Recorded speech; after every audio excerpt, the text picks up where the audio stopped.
Okay, Newton's second law of motion, F equals ma. This one has a formula rather than a name. Okay, here's the paper you're going to cut out. Cut out only the dotted lines. Cut only the dotted lines. Do not cut the solid lines. You're going to end up with 5 pieces of paper. All right, so Newton's second law talks about force, mass, and acceleration and the relationship between those 3 variables. Okay? So, take this piece of paper first. This is the basic definition. All right? The force applied to an object with a specific mass will determine the acceleration of the object. Okay? So, these force, mass, and acceleration, these 3 variables affect each other. Okay? So write that down. Force, mass, and acceleration affect each other.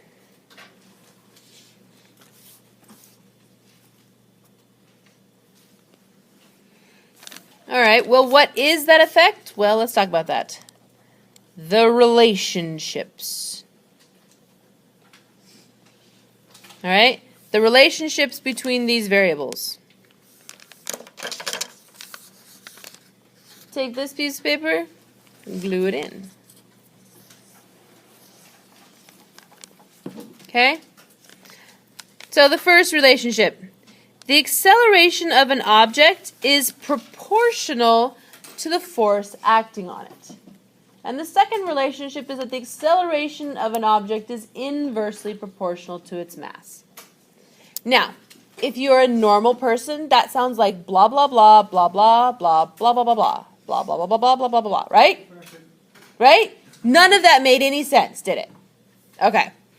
So first, let's go through this. Focus on acceleration and force. We're going to talk about how force and acceleration have an influence on one another, what their relationship is. Okay? We describe that relationship as proportional. Proportional is probably a word that you've heard before. You might not know how to use it, but you might probably have an idea of what it means. Okay? Let me give you an example, my favorite example of proportional. Okay? And I use the word portion there in the middle. Okay? My husband weighs 250 pounds. He's a big guy. All right? My son is 7 years old. He only weighs about 60 pounds. Okay? He's a skinny little kid. But when it comes to time to eat dessert, my son wants to eat just as much as his dad does. We go to the ice cream shop with a self-serve froyo, and you can, fill up the cup and put everything on. Do you want it? Okay? My husband fills that thing to the point where things are falling out of it. All right? The cup. And he gets the big cup. And my 7-year-old is like, well, if Daddy's getting that much, so am I. And I'm like, no, you're not. And I give him his cup, and I only put a little bit at the bottom, and I let him put a little bit of toppings on it. And he gets all upset. Mom, if Dad gets that much, why don't I? And that's when my son learned the word proportional. Because it's proportional. Daddy's big, he gets a big serving. You're little, you get a little serving. Okay? That's the idea of proportional. Okay? So acceleration and force are proportional. If you apply a greater force to an object, that object will have a greater acceleration.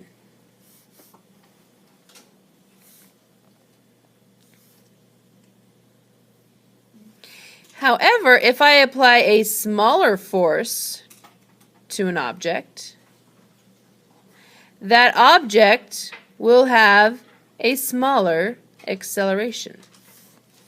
The force and the acceleration are proportional.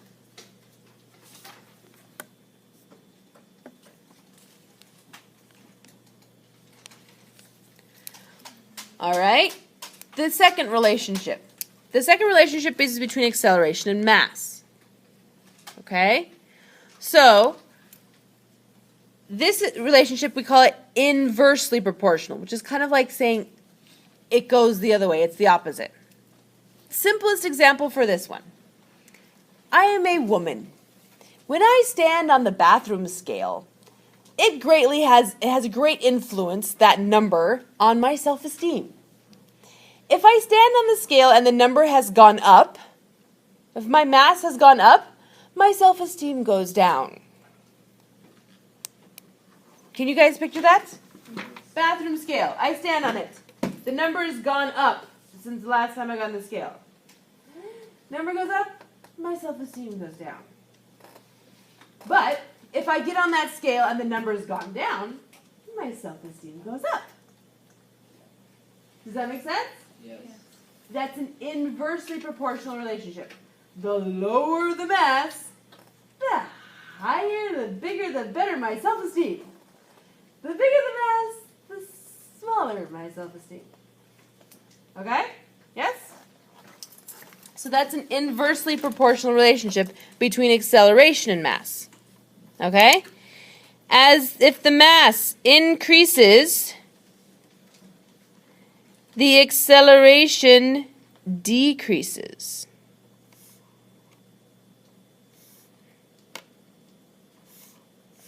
Similarly, if the mass decreases,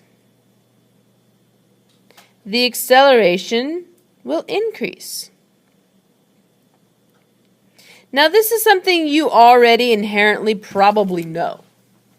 You already know this. Inherently, you already know this. So, for example, imagine you have a pickup truck. You own a pickup truck, okay? And you put an elephant in the back. And you're stopped at a stoplight and you need to accelerate. The light turns green, you need to accelerate. You're going to do so very slowly, right? You're going to have very small acceleration because you have such a large mass. Now, the elephant. Kick the elephant out. Your mass is suddenly decreased. Your acceleration? Increase. You're going to be able to accelerate much faster. Okay? So, does that make sense? Yeah. This one also applies. All right? A very large force will produce a very large acceleration. Okay? So, a semi-truck. Okay? No, back up. Not semi-truck. Let's do a Ferrari. Okay? A Ferrari has a very powerful engine. It produces a lot of force. You get lots of acceleration from that. However, if you take a smart car, that engine's not quite so powerful. So, less force, it can accelerate. It just does so very slowly. Okay? So, yes, you kind of already know this inherently. But I need you to be more conscious of it and be able to apply the words. Okay? All right. Now the formula. The formula is actually pretty darn easy. So go ahead and write there nice and big, F equals ma. All right, we already know what m and a are. What are they? Mass and acceleration. We've already dealt with those variables before. What do you think the F stands for? Force. Yeah, force. Kind of obvious. All right. Those three papers that are left, fold them on the line. Fold on the solid line. Fold on the solid line. Fold on the solid line.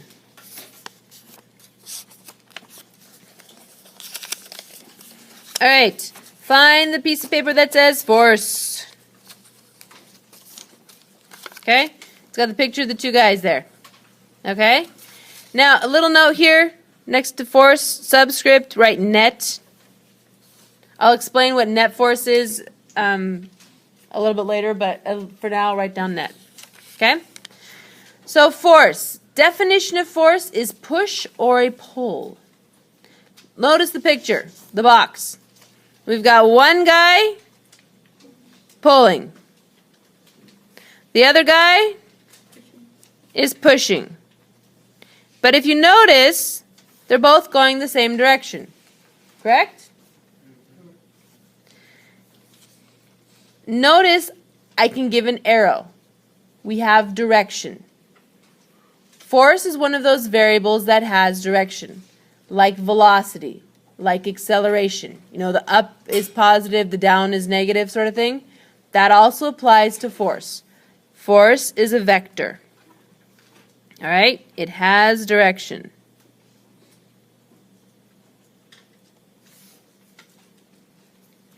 Now that definition of force, super easy, but you need to know it. Okay? Push or a pull. And the most important thing of all you need to learn and you need to memorize today, the units of measure for force are newtons. They named it after Sir Isaac Newton, who came up with the laws of motion. Okay?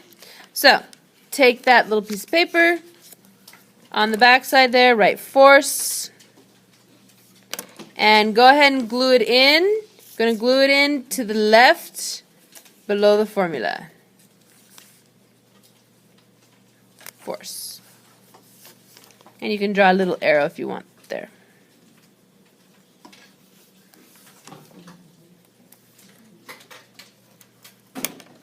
All right, find a little piece of paper that says mass. Mass. How much matter something has. And we measured in kilograms. Now, that scale there. Have any of you guys ever seen one of those before? Yes. Okay. Do you know how they work? All right, let me go through how they work. Give a little example here. On this side, on the left side, we're going to put a chihuahua. So, I'm going to draw my chihuahua. I know, I've got lovely art skills. Check out my chihuahua. Okay? Draw on a chihuahua. Yep. Draw on the chihuahua. All right. What if I put the chihuahua in there, nothing else, what's going to happen to the scale? It's going to tip like that. Okay? It's going to tip like this. The chihuahua is going to end up on the ground, right? The way these work is that on the opposite side, on the what they call pan, on the opposite pan, you're supposed to put weights in there. Okay? And they're weights like these. Okay? Each one of these weights has a little number written on it. I don't know if you guys can see that there. You see that? 500G. You see that there? 500G. What does that mean? 500 grams. And this one right here, 50G, 50 grams. I've got a 200. I've got a 100. I've even got some little ones. I got a little tiny little 20, kind of cute. An itty bitty little tiny little 10 one. Oh, a little baby. Okay? And then I have the big old 1,000. What does that mean, 1,000 grams? One what? 1 kilogram. 1 kilogram. So this block here has the mass of 1 kilogram. Now we've talked a lot about kilograms in class. So I want you all to have an idea of what that is like. So I'm going to pass this around. 1 kilogram. Okay? So back to our little scale here. Imagine we put some weights on this pan on the opposite side. Okay? Most of them kind of look like that. The ones I showed you right here, those are for hanging. Okay? Has a little hook there for hanging. Some scales, they hang it. This one's a pan. When they have a pan, they have this like little knob thing to hold on to. Okay? So, I'm going to put 2 weights in the pan. Draw in 2 weights in the little pan on the right. A rectangle with a triangle with an oval on top. You should pass out the really small one. The baby one? Okay, baby one. Oh, wow. Okay? Each one of these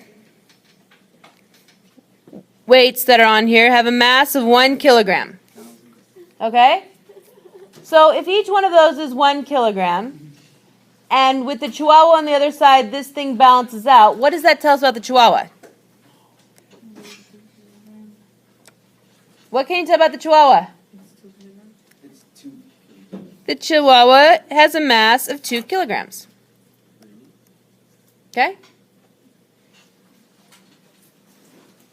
All right? So, that idea of a scale. Now, I got a question for you. If I took this scale to the moon, would it still work? No. All the weight changes. Guys, No think about it. Just think about it. You take your chihuahua, you take your scale, and you take your weights, and you go to the moon, and I put him on the moon. Is the chihuahua still going to balance out with the weights? Yes. Yes. That's the difference between mass and weight. The mass of the chihuahua is 2 kilograms, but his weight is going to be much less. I'll explain that later, but I just want to introduce that idea to you now. Okay? But we're talking about mass. Remember, it must be measured in kilograms. All right? On the back side of that, write mass. Glue it in there below the formula. Below the M and A. Draw a little arrow. Talking about mass. All right. The last paper. Acceleration. The definition of acceleration is the rate of change of velocity. If you are speeding up, it's a positive acceleration. If you are slowing down, it is a negative acceleration. Okay? So, positive and negative acceleration. So if it's accelerating, right here, which you have the picture right here, that's supposed to be a speedometer. Okay? And the photocopy is a little black, dark, but if I'm going to accelerate, I'm going to start with the needle on a small number. Okay? And as I accelerate, what's going to happen to that needle? It's going to go clockwise.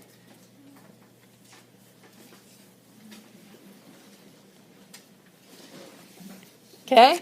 It's going to move clockwise. Can you guys see those little like circular arrows?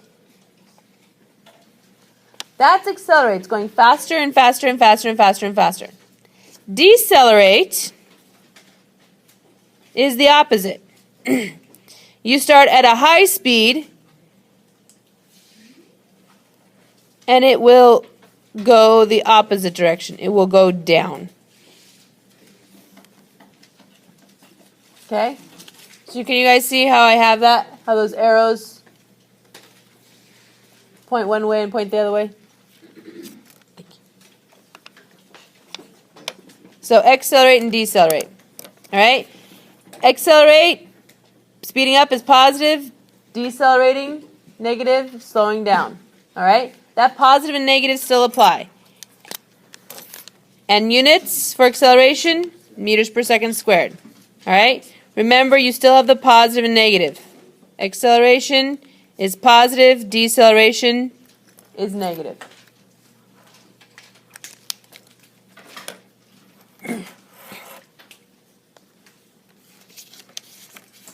And right on that, acceleration.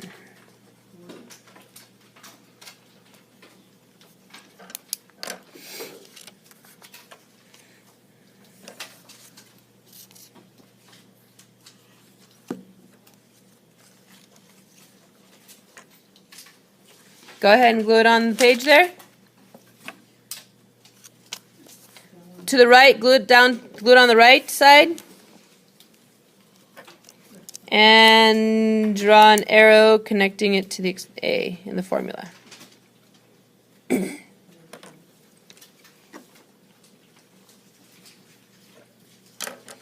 Now, this formula, just like any formula we use, can be rearranged to solve for the different variables.